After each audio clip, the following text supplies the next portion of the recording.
Allah goes on to explain those people, to describe those people as those who remember Allah. Qiyaman, standing. Qiyaman wa qu'udan wa ala junubihim, standing and sitting and on their sides. When you examine this, you realize that there is no other position left. You're either standing or you're sitting or you're on your side. And here Allah is saying that these are a people who are always remembering Him. And they're a people who look at the creation of the heavens and the earth.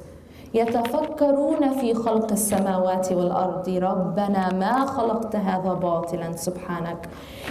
They reflect on the creation of the heavens and the earth, and they are led to this realization that رَبَّنَا مَا خَلَقْتَ هَذَا بَاطِلًا سُبْحَانَكَ. O Allah, you have not created all of this without a purpose. Subhanak, you are high above, exalted above that. Allah is exalted above doing anything without a purpose. And then immediately they are led to this. فَقِنَا عَذَابَ النَّارِ.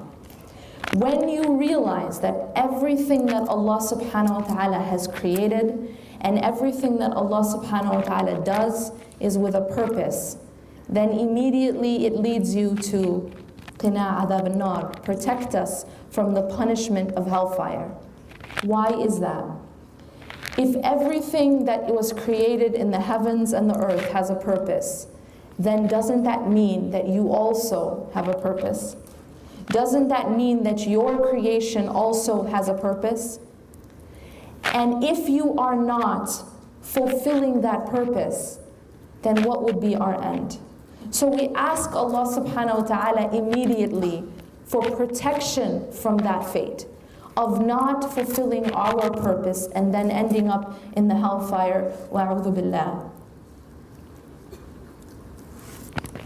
To stay afloat in this ocean of dunya, we have to realize a few things in order to be successful. First, we need to know our goal. When you are in a race, you are never going to get to the finish line or where you need to be if you don't know where that is. We need to know our goal, and our goal is Allah subhanahu wa ta'ala. We need to know that. We need to know Him. Allah subhanahu wa ta'ala says in the Quran, وَمَا قَدَرُ اللَّهَ حَقَّ قَدْرِهِ. They have not estimated or measured or appraised Allah His due appraisal, His due measure, His due estimate.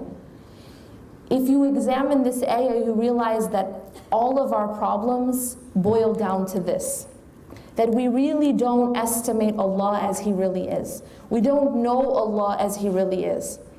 And because of that, we fall into every other problem. Because of the fact that we don't really know Allah. We can find greatness in other than Allah because we don't understand Allah's greatness. We can fear other than Allah because we don't really understand who Allah is. And we can worship and we can love other things more than Allah subhanahu wa ta'ala only because we don't really know who Allah is. And we don't really realize His right upon us. Allah subhanahu wa ta'ala is the only true reality by which every single other thing exists. There is a creator and there is a creation. That's it. There is Allah subhanahu wa ta'ala and everything else is His creation. That includes not just you, but even what you feel, even what you experience,